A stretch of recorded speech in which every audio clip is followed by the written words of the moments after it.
No kidding. So tell me about whenever, you mentioned paying somebody PTO. So that's like, I mean, that's twice the amount. You got to account for it twice, right? So. Yeah. And so that comes into like a burden cost. So when you're figuring like the cost of an employee, you have to think of things like PTO and your payroll tax and stuff that adds to your hourly wage, because it's a wage that you're paying, but you're not getting production. Right. So, people think, oh, well, I'm just paying for the day off.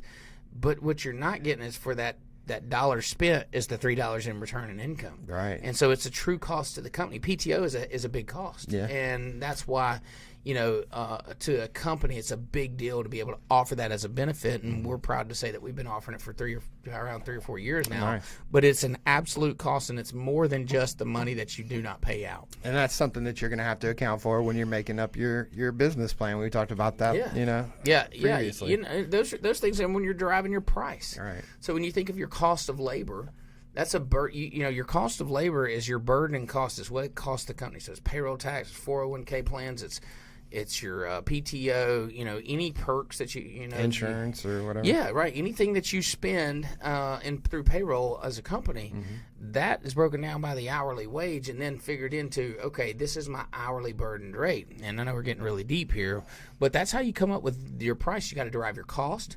But that PTO matters. So the 4th of July, it's fun for everybody, and everybody, whatever, you take off work, you don't work, whatever. But it's a true cost to the company, and the companies have to understand how to manage that. Right. And so just because, like I said, we're not here working, those bills don't really change, and so the money has to be made. That's right. Especially the owner-operator guys, make sure that you're, if you're out there working by yourself and you want to take the 4th off, you need to make sure that you adjust your schedule accordingly. And then you got customers, they got to figure out, how to get, they're all going to, like, our customers right now are all wanting their stuff today. Yeah. Like, no matter what. Like, you can't keep somebody's boat over 4th of July weekend because it didn't get done. Stripes didn't come in. That don't happen. So you have to make sure that you schedule accordingly. Right.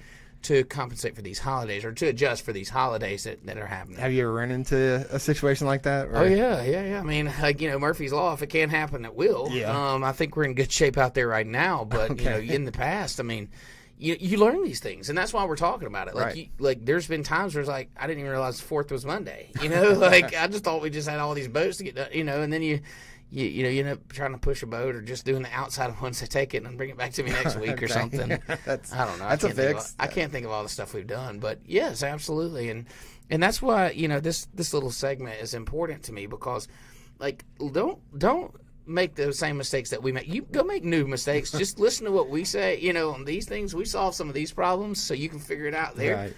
You go find your own mistakes and then tell us so, we can shorten this down. Maybe we won't have to hit those. But I heard this cool quote. I've been wanting to say it. I know I'm going to butcher it. I wrote it down, but I meant to bring it. But I heard this cool quote the other day, and I felt like I just needed to share it with everybody. And it said that people are unsuccessful not because they set low goals and hit them, but because because they set low goals and hit them rather than set high goals and miss. Okay. Yeah, and I thought that was the coolest thing ever. I wanted to add that to this thing, and It's somewhere along those lines of, in other words, and this is relative because our retail girls always complain about our goals being so high. Right. And so they wanted me to shorten them down a little bit so they could hit them. And I'm like, absolutely not. Like, it makes no sense to hit goals that are low. Right. And fail. Well, no, I get that because I always wanted a job, man. In my whole life, I've always wanted a job where I got to go to conventions. Yeah. Like, no lie, I always wanted to go to conventions. Here we are. And then here I am. You know what I mean? But now that I'm like going to conventions, I'm like, well, crap, I hit that. I never really thought too much far past that. So now it's like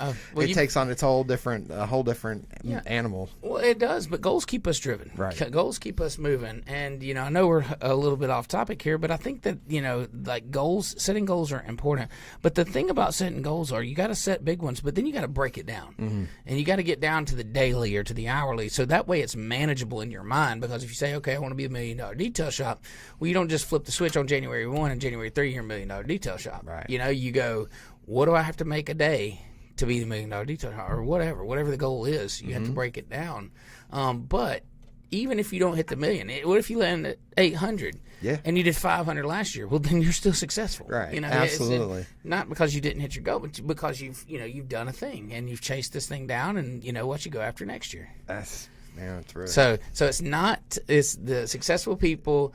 People are successful not because they set low goals and hit, but it's because they set high goals and miss. That's right. I love it, man. It makes perfect. Cool. No, it makes perfect sense. I love it. I thought it was cool. Here I am looking at this dead watch. You keep doing it too. Y'all keep a count on how many times you look at this watch, y'all. It's a habit.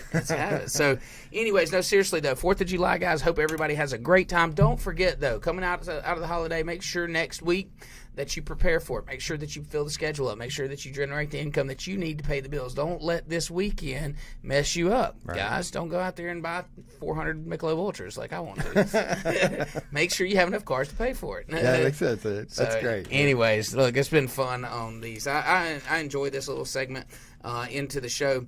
It gives us a chance to talk with the guys that are watching, guys and girls that are watching, and get real. You know, you get to see a real side of us. Absolutely. And if anybody else wants to know on how minutes, seconds, and hours were derived, get with Ryan Hagan. He has the answer. Might have the answer. Little pre-show conversation we had. All right, so we're running out of shit to talk about. Let's bring Stanley Jacobs on.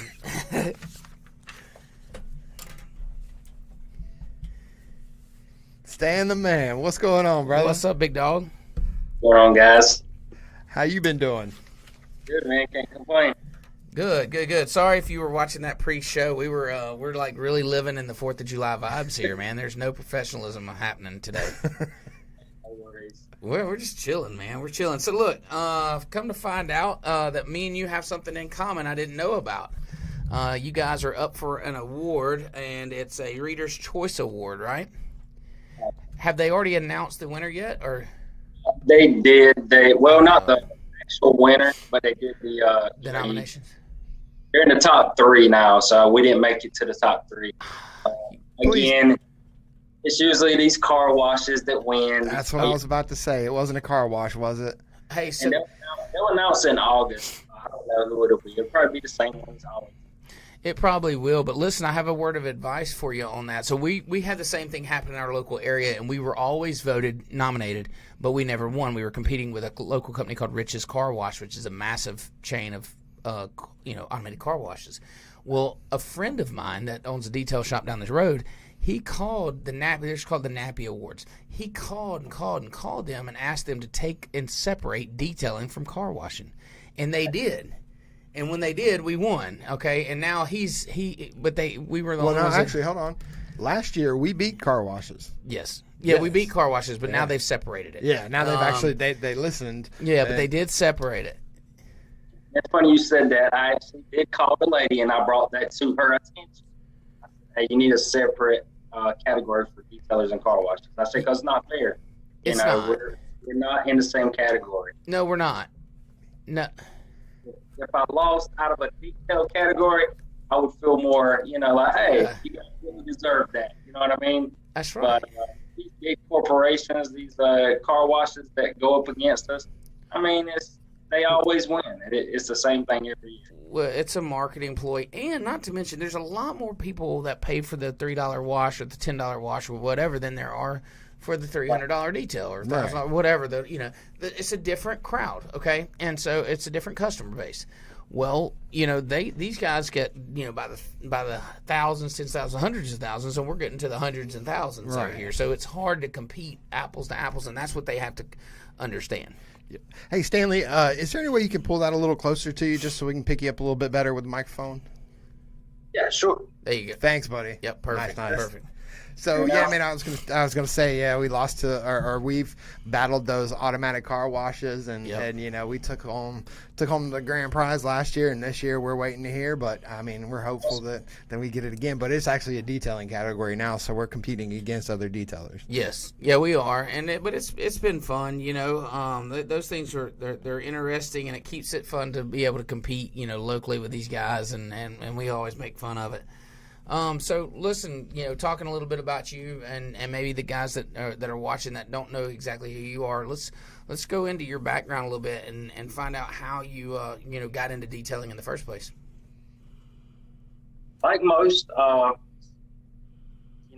back to the very beginning, I was that kid that it was an excuse to drive my mom's car. Hey, I'll go clean your car. Yeah. I always had a love for cleaning cars. I used to clean people's cars on the side for $30 here and there. Or whatnot. And my first actual car cleaning job was at a dealership. I worked at a place called Crown Dodge of Fayetteville. And that, I'll be honest, that was like the boot camp for cleaning dirty cars. Yeah. I mean, dude, when I came out of there, I could clean a car. Now, as far as interior stuff, they didn't really teach nothing else. I mean, it was just, you know, you get the worst of the worst. Trashed. I was responsible for doing the trade-in cars and the used cars, and you had to get them back looking the way they need to be for a used car lot. So that was the boot camp for that. And then, you know, some years went by, and I had another job that was, it was a great job. So it was a bread route. Yeah. And I still detailed a little on the side. And, you know, people told me I was crazy when I got out of that to do this full time. But in the very beginning, I honestly did it for the passion of doing it, my piece. Yeah. You know, I was happy making $500-600 a week cleaning cars. I was as happy as I could be. But, you know, then I started following industry leaders like yourself. And I was like, man, like, I could really make this bigger than what it is. Like, this could be huge. Yeah. I've just been doing it ever since, man, just striving to do better and be better, you know? Well, yeah, and you've definitely done that. I mean, we've been following you for a while, and I tell you, man, just watch your growth is inspiring to us. I mean, I watch it, and, you know, I love it. I support you 100%. And I know. Go ahead. Oh no, I was gonna say I know originally you were strictly mobile for a period of time, and I guess here recently you actually have moved on and opened up a shop as well. When did that happen? So I had a very small shop. It was actually like a storage facility that I kind of ran across. The guy was like, "Hey man, I know a great place where you could start at," and it just had, you know, I could fit one car in there. I had a little mini office. And it was a great start. And then I got to the point where it was like, man, I'm bigger than this place now. Yep. So I found this last year, moved in here in November, and just want to keep going, man. This is definitely not outgrown this place, but it's a great facility. It's got a nice waiting area and everything. Yeah, let's talk about your shop a little bit. How many is it? Bays? Do you have like bay doors, or what does it look like? No, so the way it's set up in the back, I mean, it's almost like it was made for this. Nice. But the way it's set up in the back, it's got parking spots, basically. So we do all the regular detailing outside. You know, we got an area where we wash the cars, and then we got where we vacuum and do all that other stuff. And then I got the big garage back here as well, where we do the paint corrections and all that stuff. Because, I mean, you guys know, man, when you're doing interior details, the sun's your best friend. Yep. We pulled them in before when it's hot, but then the guys pull them back out and they see how much they missed. They're like, man, we're just gonna do them outside. Yeah. It's doing details inside. It's hard. No, it's amazing the sun check. You know, sun checking a vehicle, like it's how important it is, and people don't even realize. I think, you know, when you're in our industry and you haven't talked to, you know, and you haven't been around a lot of detail, like you think, well, you know, am I just missing stuff, or maybe I'm not as good of a detailer? Everybody uses the sun to check their work, like everybody, because it's something about, man, it will tell on you. And another thing is the customer's not going through with a flashlight; he's got the sun. Like that's how they're looking after your work. So you better look at it the way they have. So. You know, I think that's funny, but we all do the same thing. Even our coding jobs, when we take them out, we call it sun check, you know, and you know, we have some tricks that we showed last week on Hacker Hack on how to find high spots if it's rainy or overcast, but the sun's your best friend or your worst enemy at times. Right. So I have a question, you know, like, you know, I'm always jokingly the third or fourth coolest person in the room. You know, I'm not that cool. I'm not that stylish.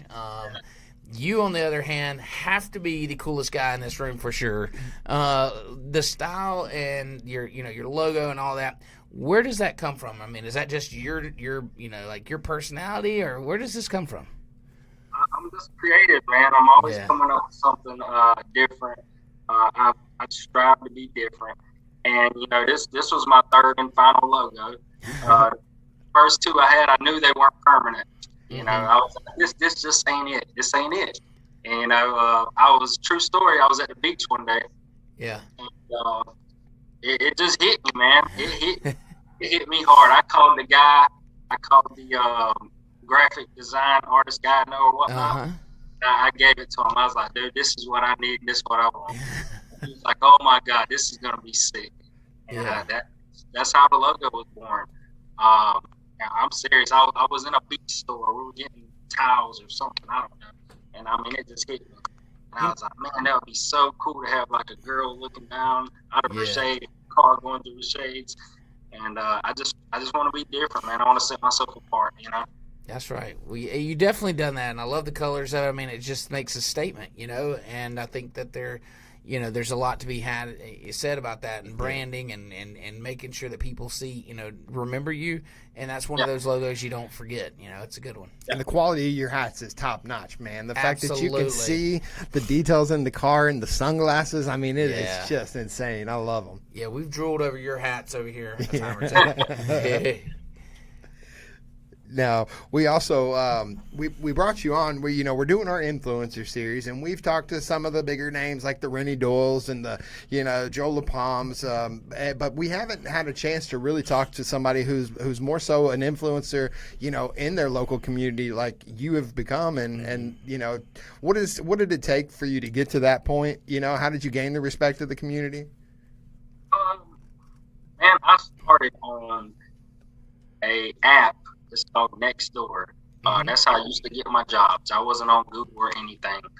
And I think what happened was I did some cards for some very what's the word I'm looking for?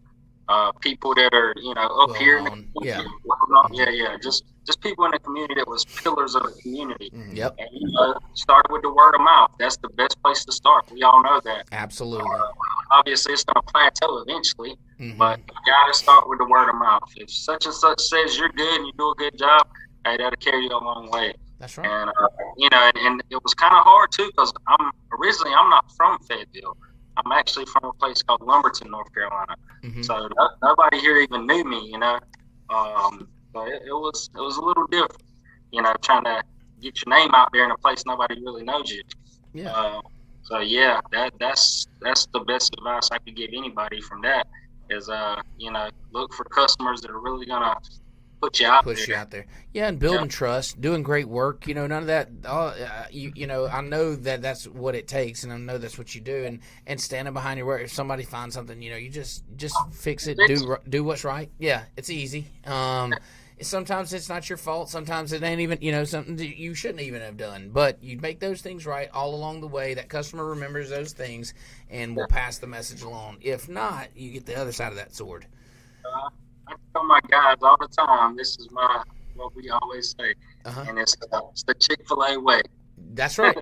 So I'm glad you said. So at our boat show that we have, I call it the Chick-fil-A effect, and it's funny that you said the Chick-fil-A way. But hey, listen, what does that say about a brand? Right. What does that say about a brand? That like here we are referencing their brand to tell our people that's what we want to be like. Right. Yeah. That's wild. The customer service it's impressive, and I think it's an awesome thing to be able to give your employees and team around you something to shoot for, because now, and that needs to be brought up. It's hey, listen, we're referencing this company. I want to be referenced. I want somebody to say, I want to do it like Easy In, or I want to do it like Flawless Touch. That's what a goal should be. Is I want people to say, do it like Easy In, or do it like Flawless Touch. Yeah, I think that's awesome. It's cool.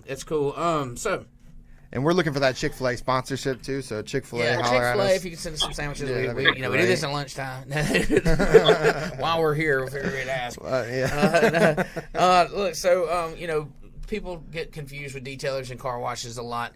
What made you distinguish yourself or help separate you from that typical car wash? Maybe the cheap detail versus now you're into coatings and stuff. Did coatings kind of launch you to that point, or what helped you distinguish yourself apart? To be honest, I was the interior guy. That's what I was gonna ride on.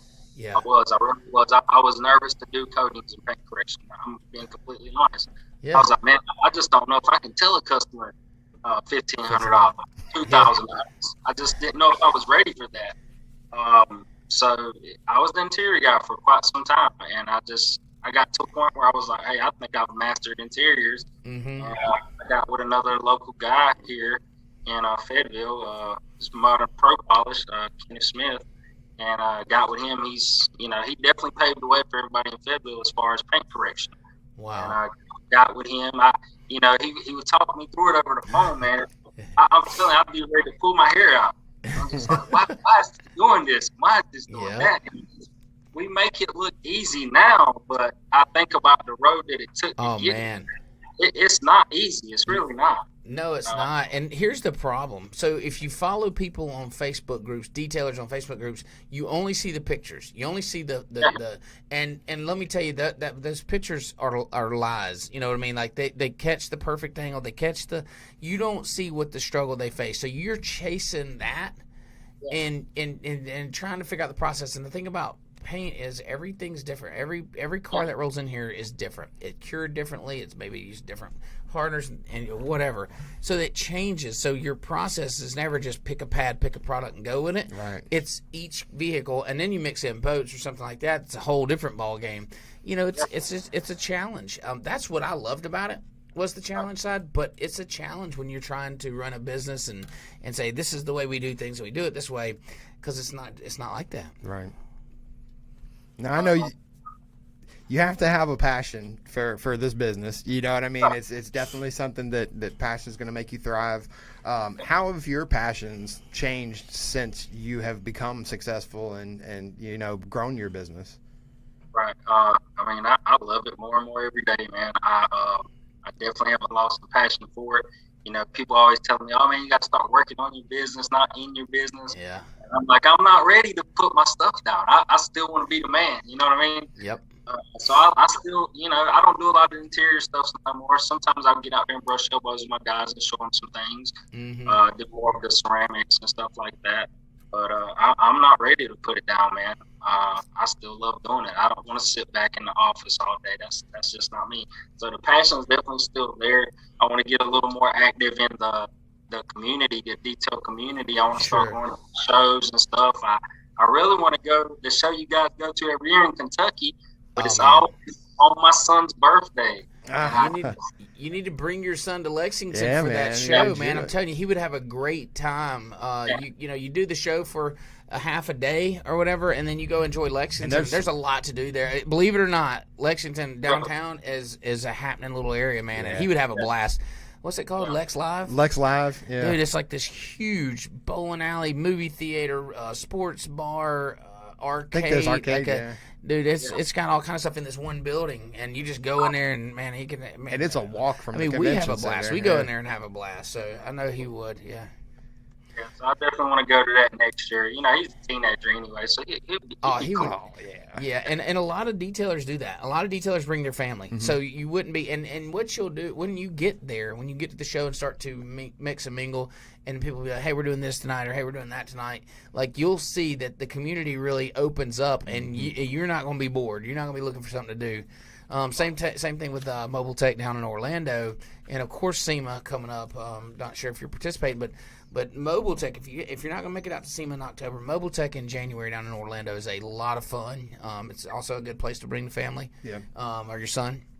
Because it's Orlando. I mean, what's not to do down there? Right. But yeah, you should. Lex Live across the street is super fun. Yeah. That was a customer comment, but.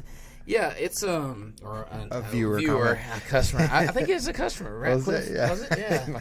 Yeah. Anyways, but yeah, you should definitely do that. And I think what you'll see too is how the industry, how it's such a network, a family, and when you come to these shows and you start to meet and see everybody, and a lot of the same people go the circuit, they go to all the shows, and it's really fun, man. I think you would enjoy it. Something else I was going to mention too, real quick, is you mentioned that you want to still be out in the shop working, and so I can relate to that big time. It was very hard for me to separate that, and it's still hard. So like I spent the last week out in my shop working all week. I haven't been like polishing or detailing, but just setting up hoses and doing things that needed to be done. Getting out there and working. The thing about that is I can do it when I want to. you know? Right.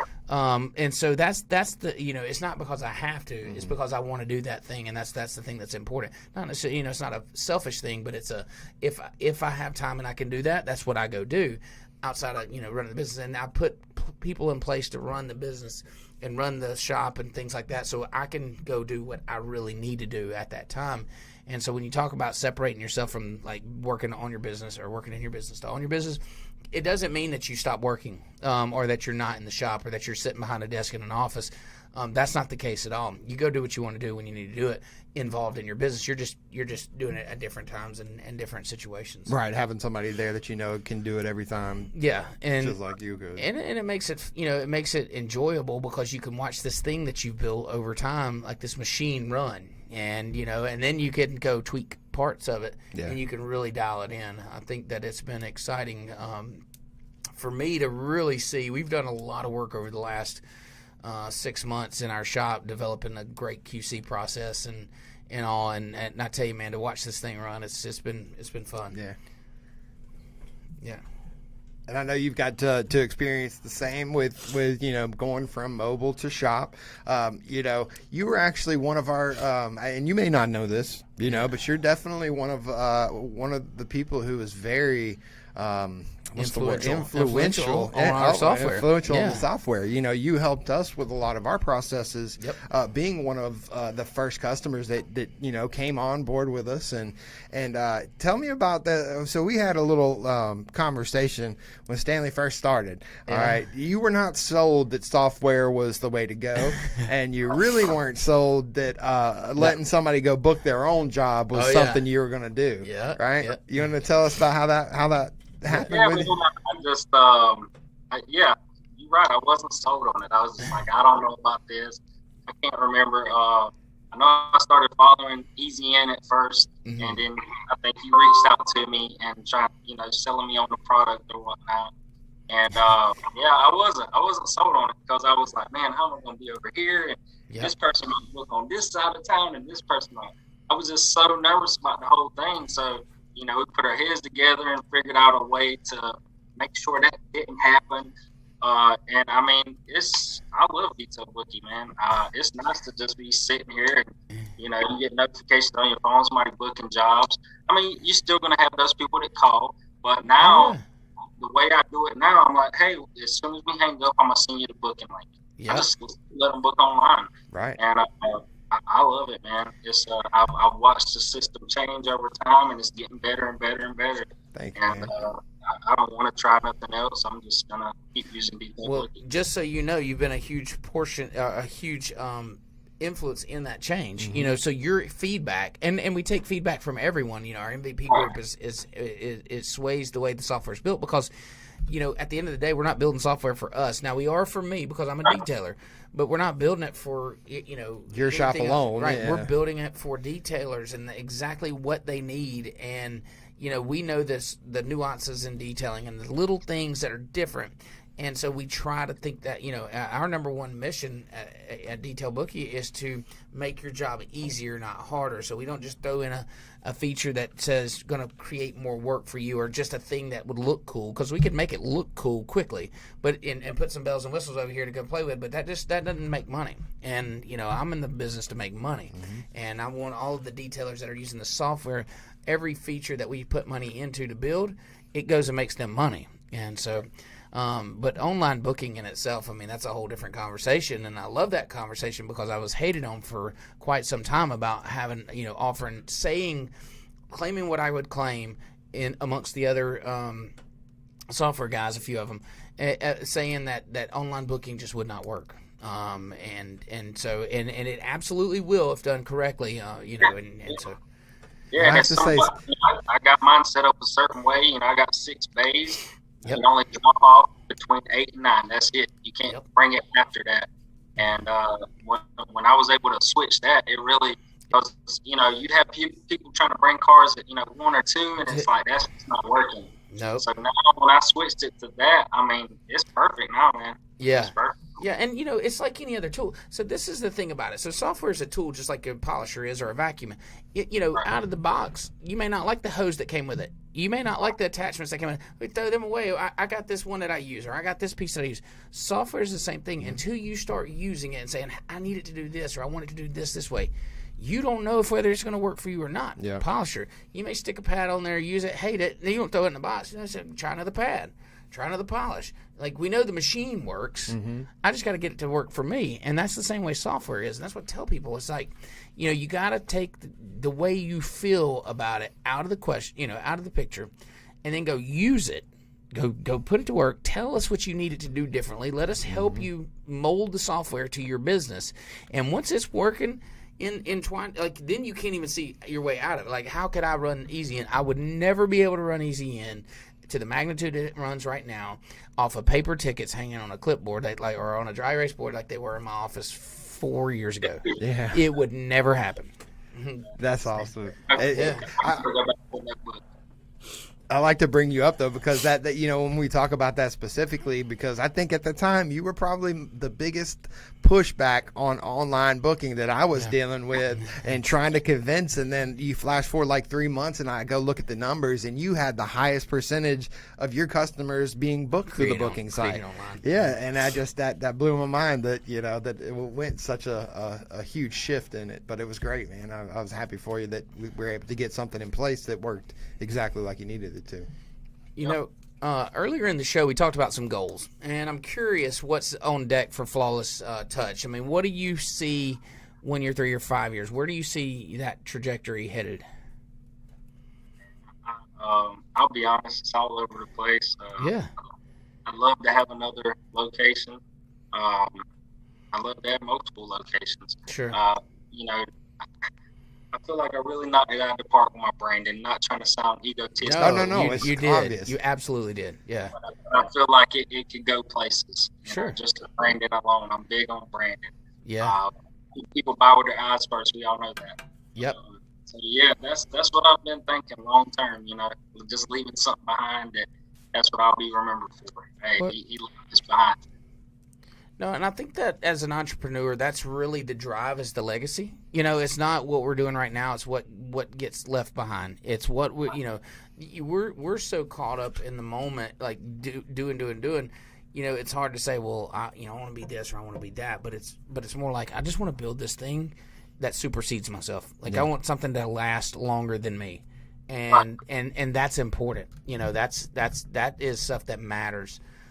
It goes a lot further than things you've bought or gifts you've given. It's about what can I leave behind, and I think it's a really cool and honorable thing to do. Sure. And I think it's absolutely one of the biggest goals you can have is to have something that supersedes yourself.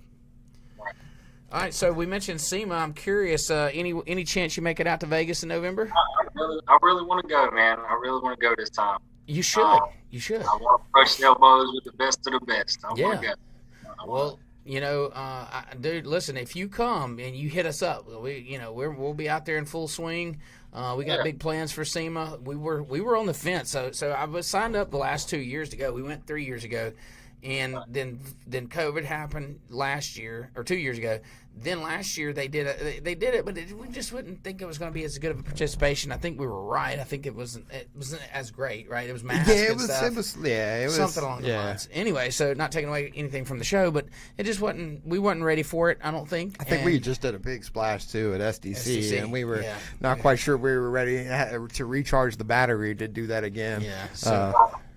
Well, we're going out in full swing, man. We'd love to see you and have you there as, part of our booth at times and chatting with customers and just hanging out with the Detail Bookie crew. Yeah. Look, we know how to let our hair down, too, so heads up. If you make it, you better come ready. We know how to play. That's right. Well, brother, you want to tell everybody where they can find you online? Oh, yeah. You can find us at flawlesstouchdetailingmc.com. We're in Fayetteville, North Carolina. Address is 706 Hope Mills Road. Fayetteville, North Carolina. Awesome. Man, well, listen, we appreciate your time, Stanley, and always appreciate your friendship and your business, buddy. You've been there with us. You trusted us, and that's something that we don't forget about. You've stuck in there with us when we've been adjusting and working on the software, and you've been a good friend. So happy to have you on. Happy to talk to you, and hopefully we'll see you out in Vegas. I look forward to talking to you. I know I'll talk to you before then. That's right. Appreciate you, brother. All right, appreciate it, man. See you. Thanks, man. Thanks for joining us.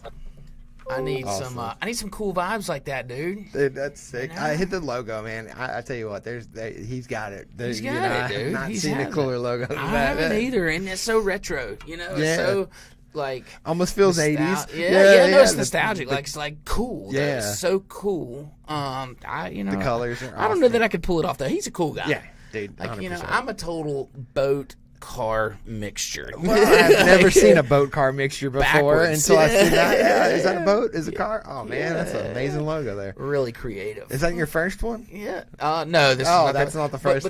So the idea of the boat and the car were actually the boats, but it was a boat and a camper. Let's see. Yeah, it was a boat and a camper. Oh, okay. Because we were storage. Yeah. And detail. And we weren't doing a whole lot of cars. How'd that boat and camper look? It was funky. They were at the end of Easy End, so you had that's right. Okay, that's right. Over here you had a boat, and over here you had a camper, and it was on the side of Easy End, so it was like a really long, skinny logo. It was terrible. Like on the flag. I have no creative. I can tell if I don't like something or one, but like for me to just come up with something stylish or like just extra cool. It's not gonna happen. But that's why you got good people on your staff. Oh man, well, I pick people that like to smoke weed. Yeah. Those are the most creative people. I do. I mean, it is what it is. You get them high and you come up with like a really cool logo.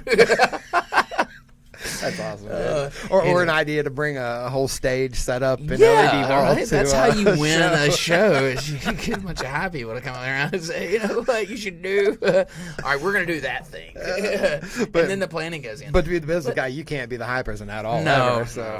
But seriously, I mean, look, we joke around about it, but we do keep creative people around and, people of all walks of life, and our team very strong-minded. We mentioned that last week. A lot of women, because you know what? Listen, I keep smart women, strong-willed minded people that aren't afraid to voice their opinion. Yep. We got into a conversation today in our meeting, about how an email didn't look as if it like it should, and you said, what? It looks cheap, and nobody takes offense to that, okay? Because it makes us better, and it makes me proud to see our team be able to not criticize but critique something, and nobody gets offended. It just makes you better. Well, 100%. I think we can all step back and look at it from that angle and say you're right. You're right. 100%. Let's do something about that. Or you're an idiot. Get away from me, Ryan. Yeah, 100%. They'll say that when the door closes. But, we totally make me think that it was a good idea. It's a great idea, Ryan. It is. Anyways, there's got to be a time, your favorite time of the show. What time would that be, Ryan? Jessica. All right. That's correct. Or heck. The timing is impeccable. Oh, man, every time, guys. So, over the holiday weekend, many people will be loading up their family into their campers and hitting the highway. We want to make sure that you're out there riding in style, but for detailers, cleaning the campers can be a task. Yep. Today's hack help you wash those high places without a ladder. Did you see Chris Look at it. All right, so Chris, look. Oh, what's Abby doing? So we're washing a camper here, but obviously campers are really tall. And so of course, Abby, the girl, has the idea to bring in a wash mitt on a broom there's handle. One of those ideas. And so basically, they've taken a wash mitt and they put it at the end of a pole, like a broomstick or something along those lines. I think this was an old brush pole. And they're washing the top of the camper. They're able to reach it, and you can tell Chris didn't have to jump so much. And he's washing the camper, And this thing works, right? This idea works. It's not the first to think of put it on a pole. I mean, look at painters, like they're not up and down ladders. No. That's great. Guys, hopefully you guys are watching this. Look, there's more. So in addition to that, you can take what is that? Dreadnought towel. Yeah, dropped over a dreadnought towel over a squeegee. Yep. And now we can dry it with that same that same hack. And listen, so what you're doing is you're preventing from having to go up and down a ladder. Right. On a quick job like this where you're just trying to knock the bugs off, knock the pollen off, whatever. You know, obviously you're not super detailed. You're not going to tie a polisher to a broomstick and polish the, you're going to go up and down the ladder. But Chris tried that one too. You're right. Did that work, Chris? No. Next week. Right. Next week, a little insight into hacker hack. That might be a hack. But sure. listen. So it does work. It keeps you from going up and down. If you want to knock the pollen off, knock the bugs off, you're not going to get the detailed quality as if you were up there, in hand scrubbing. Right. Put it on a pole, man. But if you're in the middle of a wood, and all you have is a mop handle, a wash mitt, or a squeegee, could be a squeegee, and a camper. We gotta have the camper. Yeah, this is out in the woods, and it's gotta have pollen and bugs on it. Pollen and bugs. Okay, what are we gonna do? If you happen to have camper with pollen and bugs on it in the middle of the woods, and all you have is a mop handle, a mitt, a squeegee, a dreadnought towel, some water and soap, you can absolutely wash that camper. Boys, this myth is... No, not myth. This hack is confirmed. You can do it. We're going to get a copy right now. Listen, Thanks. That's enough torture for one show. That is way enough torture for one show. I do have to drop one little thing, though. We had a friend of ours send over some chemicals that we're going to give away for next Friday. It's a box of chemicals. I'll give all the details out. We're probably going to do the like, share, giveaway thing, but next week we'll be giving that away. That came from Sean Kozier. It's his son. He's created a whole brand and all. We'll have all the links and stuff up next week. But that's going to wrap up this show. We hope everybody has an absolutely wonderful 4th of July. We'll be on same time, same place next week. That's right, guys. Love your country. All right. Peace.